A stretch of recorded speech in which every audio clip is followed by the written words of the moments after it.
Welcome back for the second video covering the preparing of my biggest adventure yet.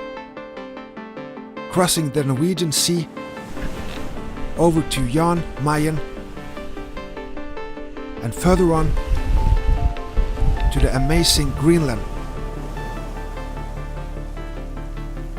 Starting in July next year.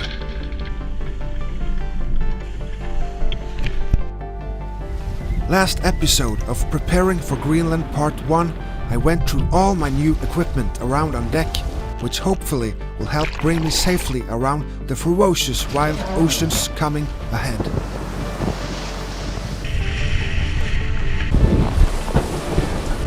Woo! In this episode, I will go through the different kinds of rescue equipment I have to save myself with if any life-threatening situation should occur, forcing me to evacuate my boat. What's happening?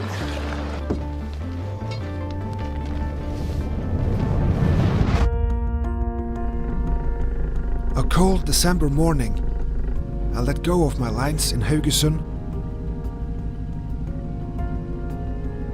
and set my course towards the beautiful little island of Apsara, 2 hours sailing away.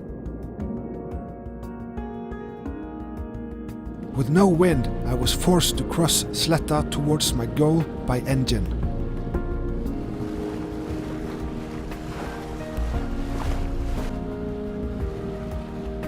The passenger ferry Stavangerfjord passed me close by, together with other small merchant ships on their way to their destinations this fine morning.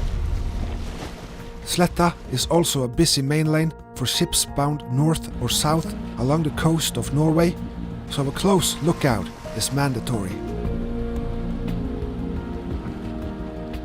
Along the way, I also passed the location where I have my main job. Hidden behind some skerries, away from the wrath of the open ocean, you will find the Rescue Safety Preparedness Center. And here, my job is to be a safety instructor, educating students which have their jobs offshore on either merchant ships, oil platforms,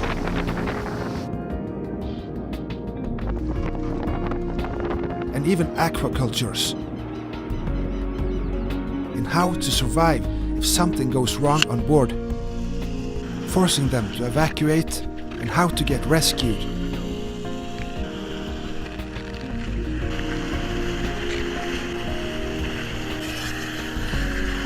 How to evacuate by lifeboats.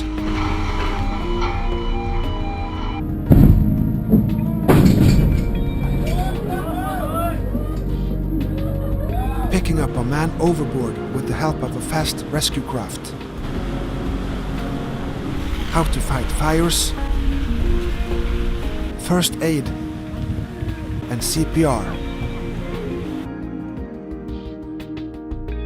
Before this, I worked 12 years as a first officer on different offshore service ships, supplying oil platforms all around the North Sea, in all kinds of weather.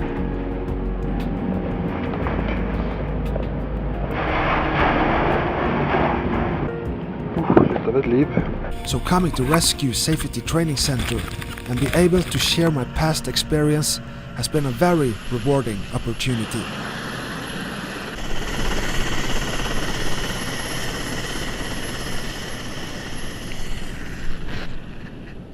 Further on, I passed Bleivik Lighthouse,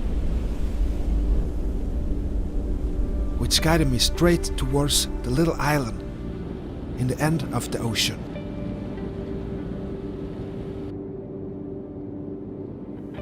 Apsara is a small island fishing community.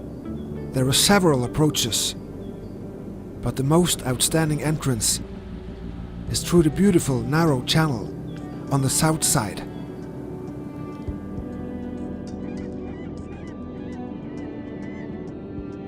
Letting you pass very close to the many cabins and houses, which sits almost into the water all along the channel.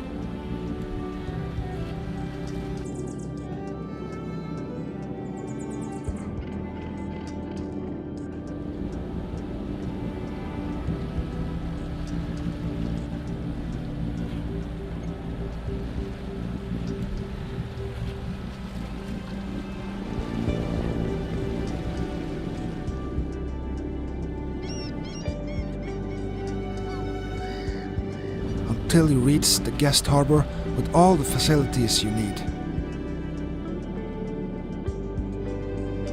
Also on this island you can find a food store, a pub, bank, a school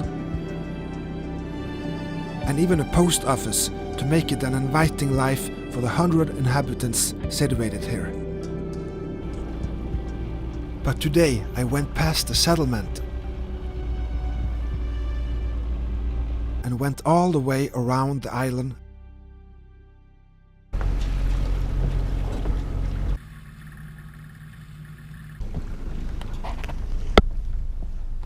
and dropped my anchor in Nordre Vågen, or the North Bay, to get ready starting my safety equipment walkthrough for you.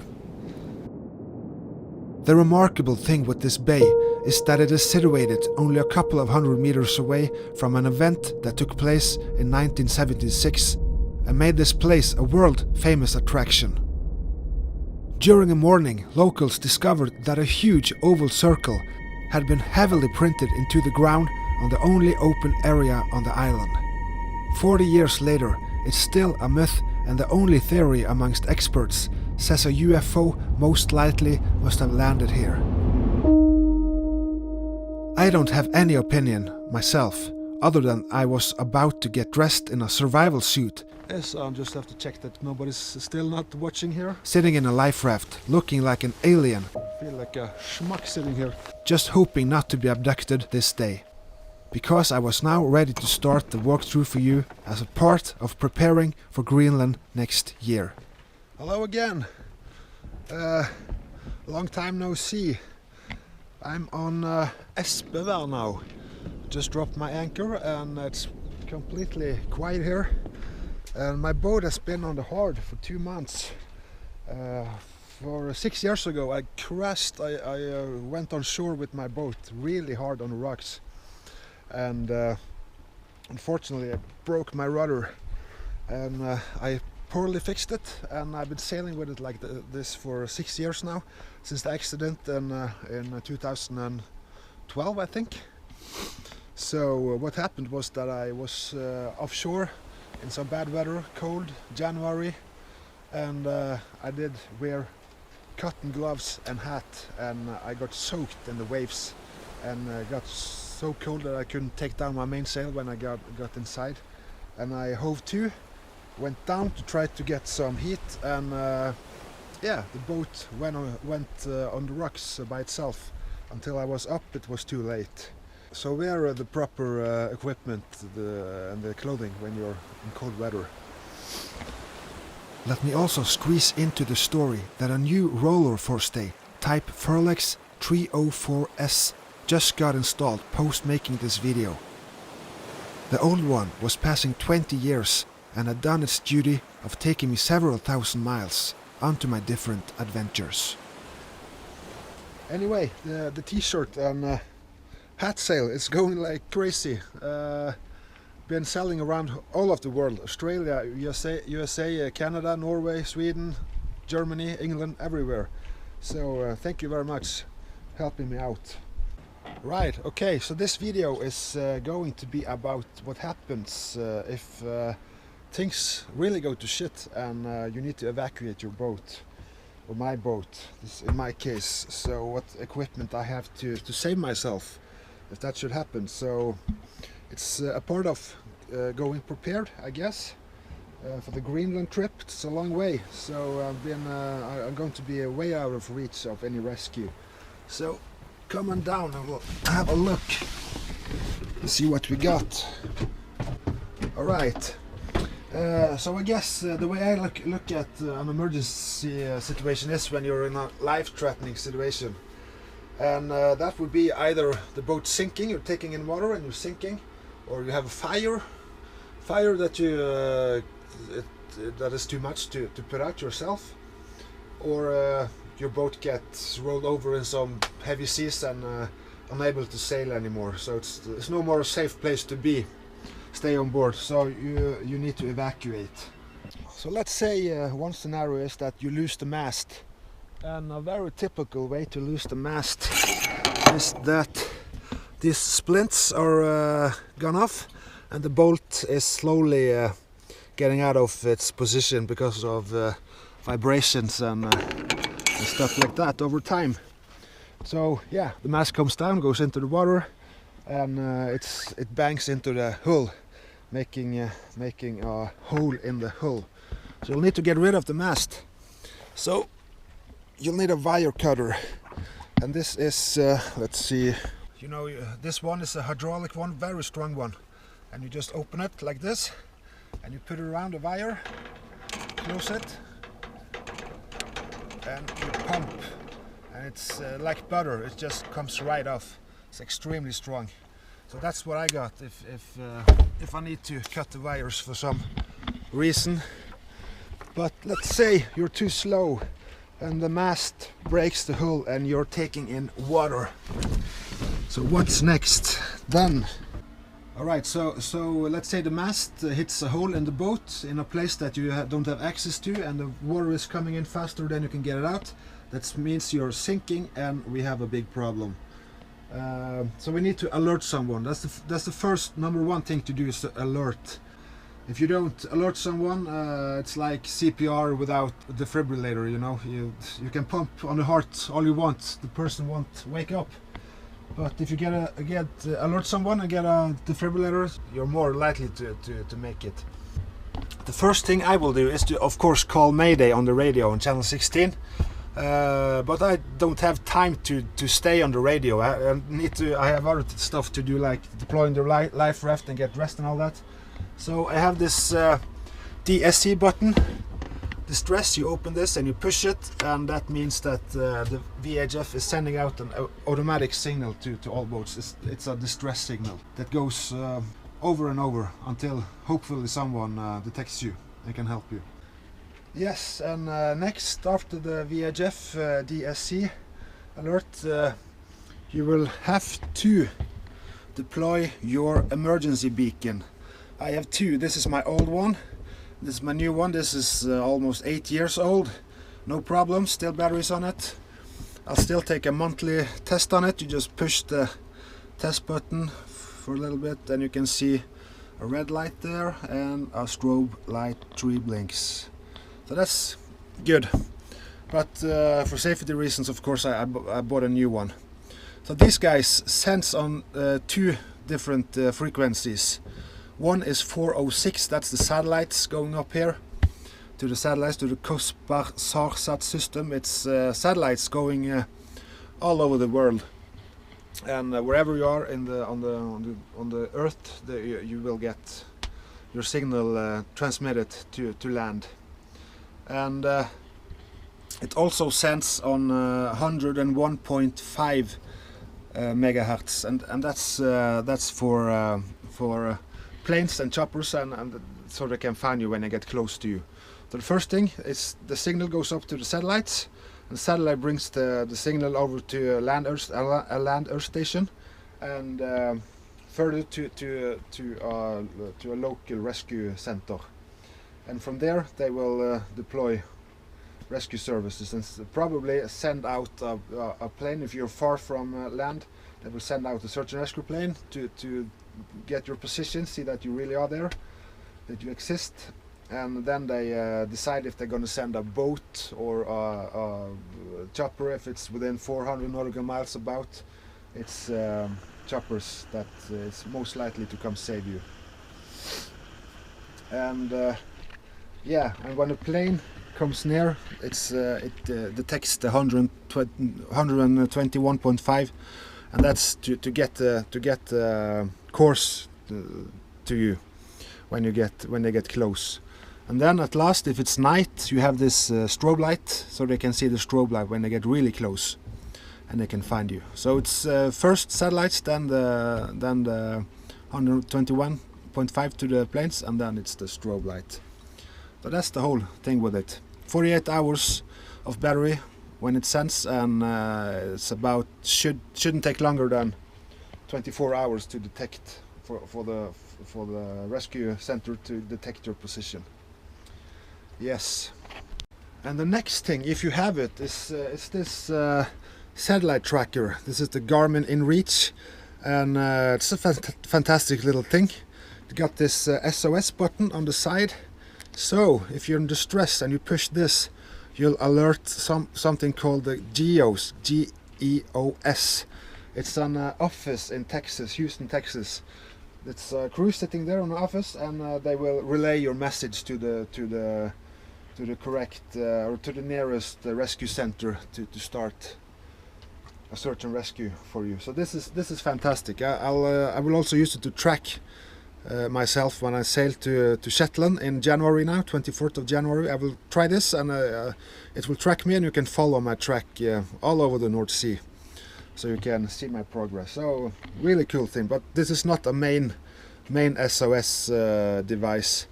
This is the main. This is the satellites used for this is only shut up in the space to receive signals from these guys.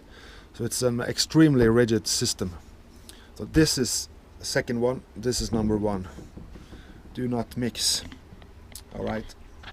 Okay, so now we have sent an SOS in every way possible and alerted, and hopefully we get some attention from anyone pretty soon, as soon as possible.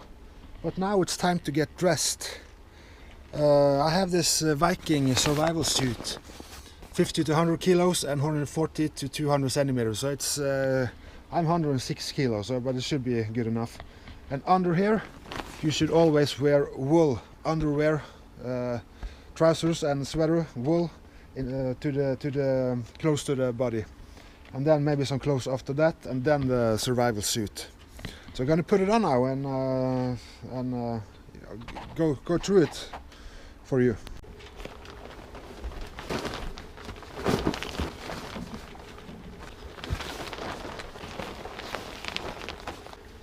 Important when you put this on is to get it sealed up so it's watertight. And this one, you need to tighten the ankles, around the ankles, or your shoes will you can stumble around.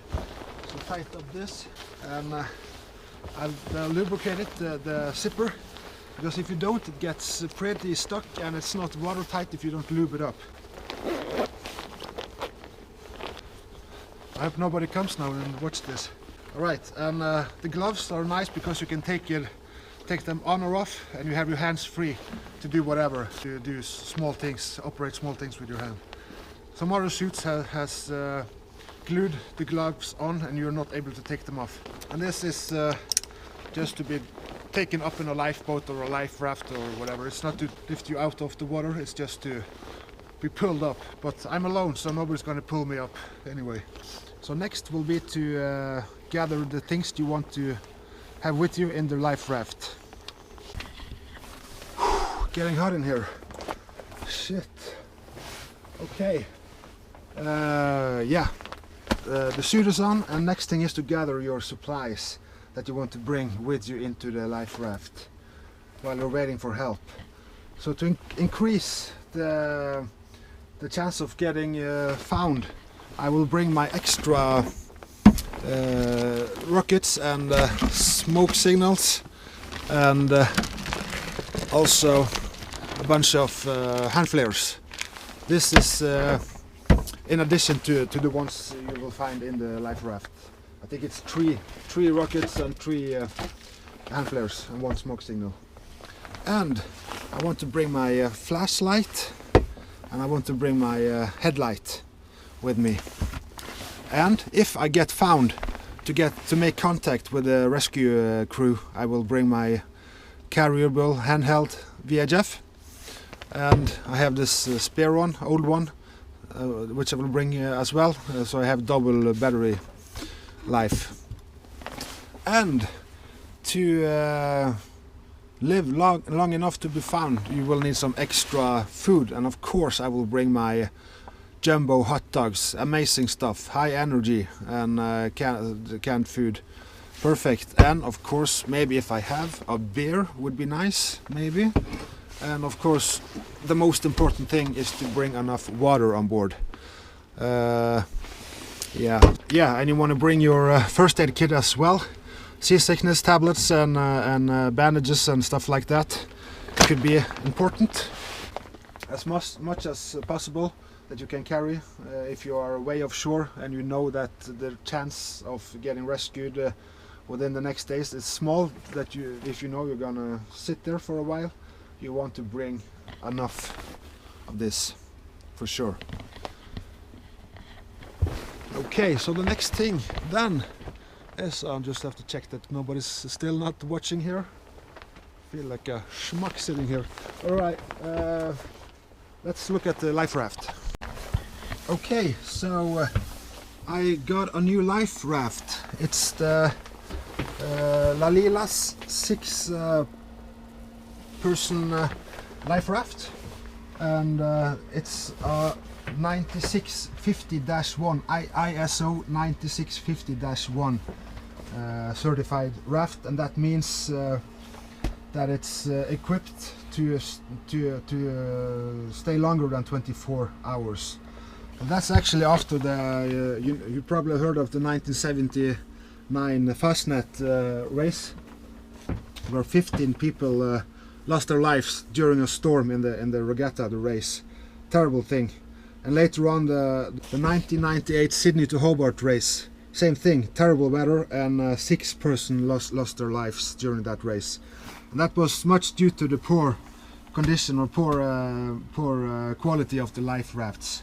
So after that, in 2005 they made the ISO 9650, and yeah, that's it. And here's my old one, very old one. It's last certified 26th April 06, 13 years ago. This is what I've been sailing around with for 16 years now. So I'm going to deploy this and see how it goes, and hopefully it will deploy. We'll see. I'm a little bit anxious to see what I've been sailing around with. So I'm going to carry it up and yeah, take it from there.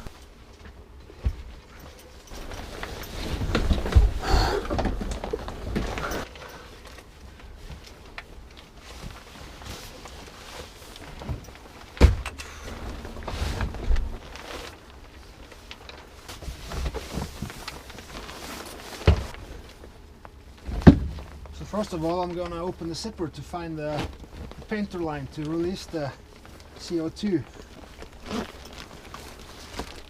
Where is it?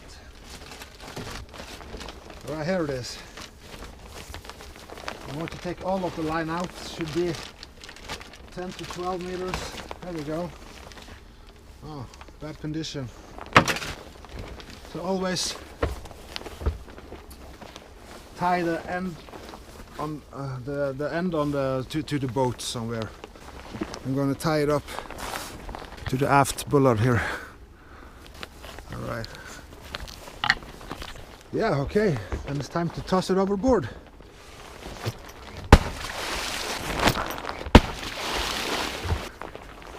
Let's see.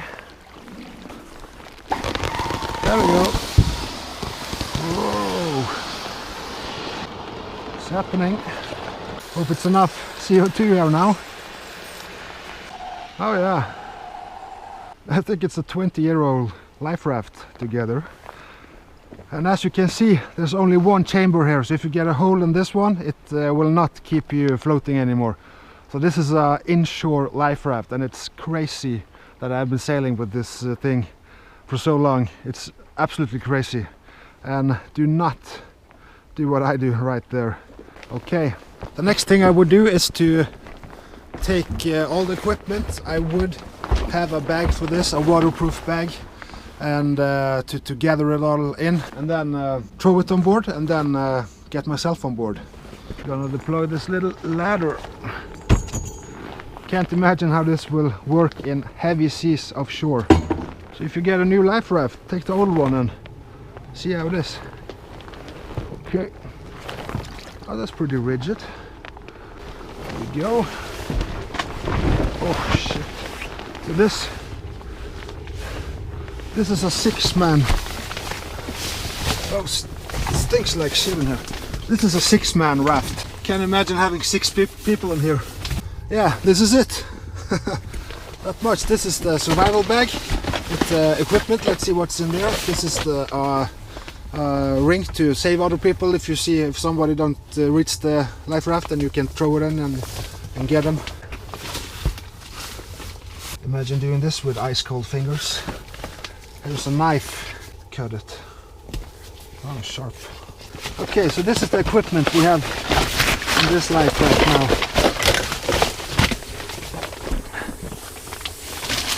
Oops. There's a hole somewhere.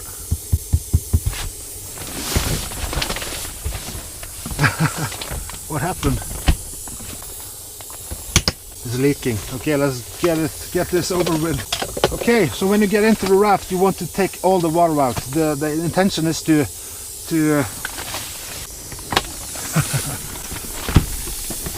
fucking hell. Okay. Intention is to get dry on board the life raft. Don't jump in the water and drag plenty of seawater with you. It will damp and it will get you cold. So this is to get all the seawater out if you have some.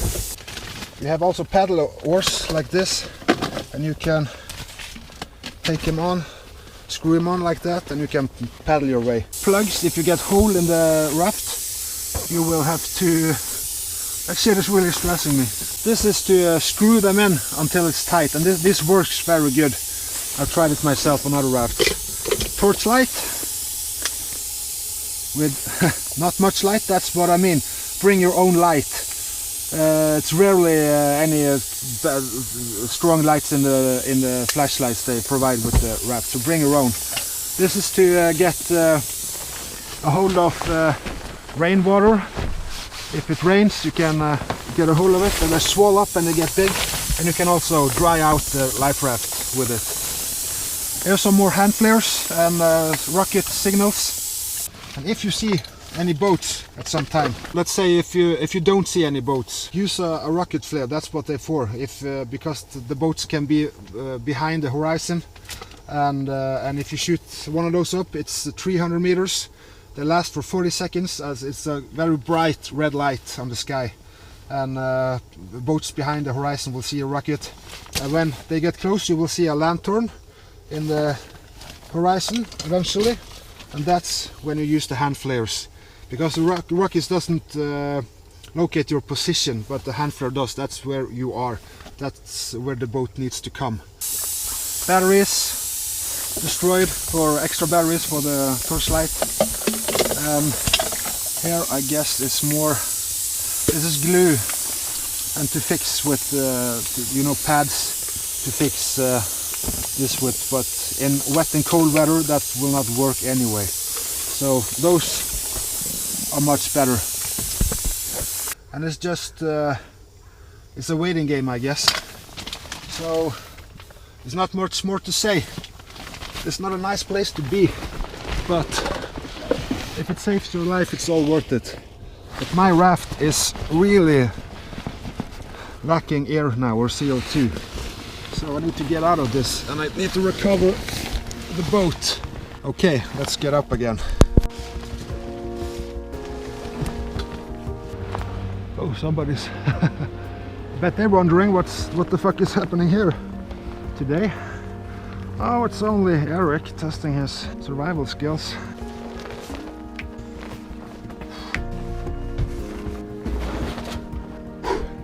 So that was it.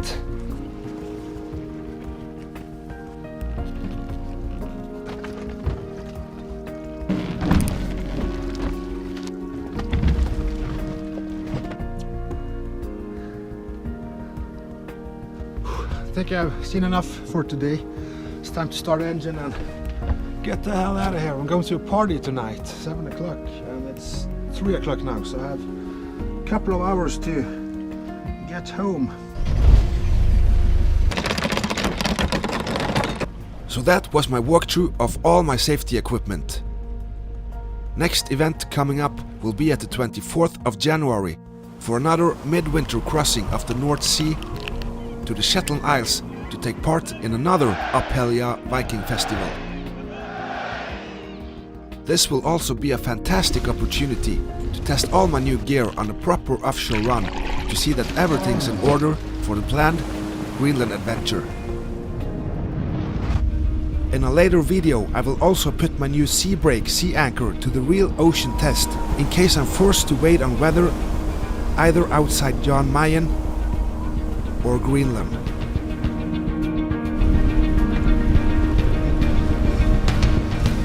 Check out my t-shirts and merchandise, support me on Patreon, get news and updates on both Facebook and Instagram, all by following the links under this video. And of course, subscribe to my YouTube channel for more offshore single-handed sailing. See you soon. Erik.